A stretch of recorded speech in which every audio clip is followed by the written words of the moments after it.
If you've been scrolling through endless wine cooler options, staring at rows of numbers and glossy photos, and you still feel stuck wondering which one actually fits your kitchen and your budget, you're not alone.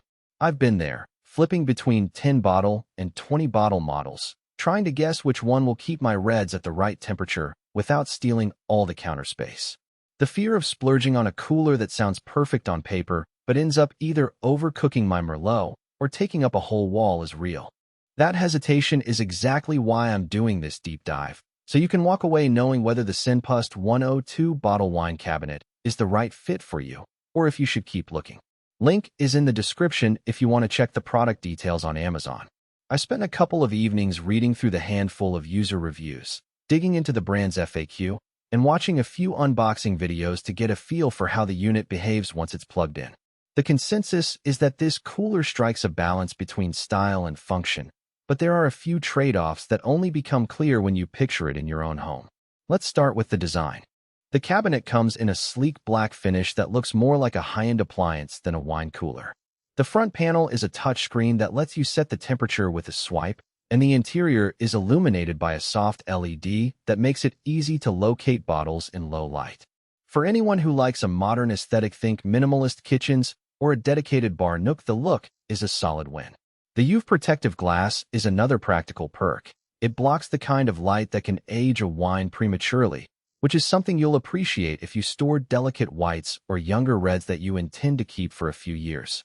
Now, the real question is how well it maintains a consistent climate. The unit advertises efficient cooling and a consistent climate across its 10.6 cubic foot interior, and in practice, that means you can set a single temperature, usually somewhere between 55 F and 65 F, and expect it to stay there with only minor fluctuations.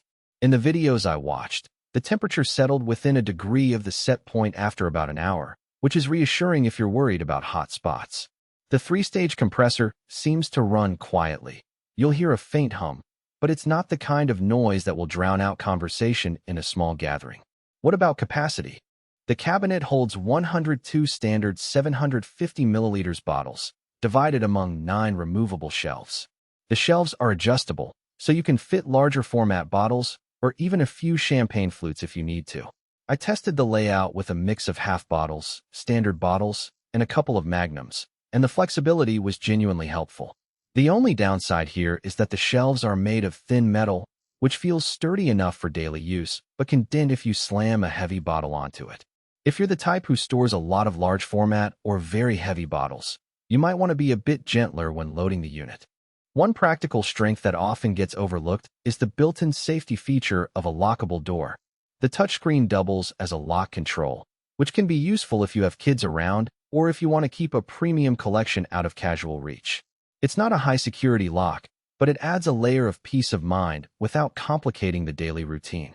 Now, let's talk about who should actually consider buying this cooler. If you're a casual wine enthusiast who enjoys having a decent selection on hand, say, a few bottles of red, a couple of whites, and an occasional roast, and you value a stylish piece that can sit on a countertop or be tucked into a built-in niche, this model checks a lot of boxes. It's also a good fit for small to medium gatherings. The 102 bottle capacity is enough to offer variety without requiring a massive storage room. For apartment dwellers, the compact footprint, roughly the size of a large freezer, means you don't have to sacrifice precious floor space. On the flip side, if you're a serious collector with a cellar-level inventory, or if you need dual temperature zones for reds and whites, you'll find this unit limiting.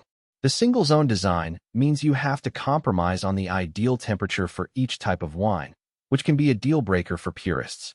Additionally, if you're planning to store a lot of heavy magnums or large formats regularly, the thin shelves could become a nuisance over time. Another practical weakness is the reliance on a single power source with a standard 110V plug. The cooler doesn't come with battery backup, so a power outage could cause the interior temperature to drift. For most households, that's a minor concern, but if you live in an area with frequent outages, you might need a small UPS or be prepared for occasional temperature swings. The price point sits in the mid-range for wine coolers with this capacity.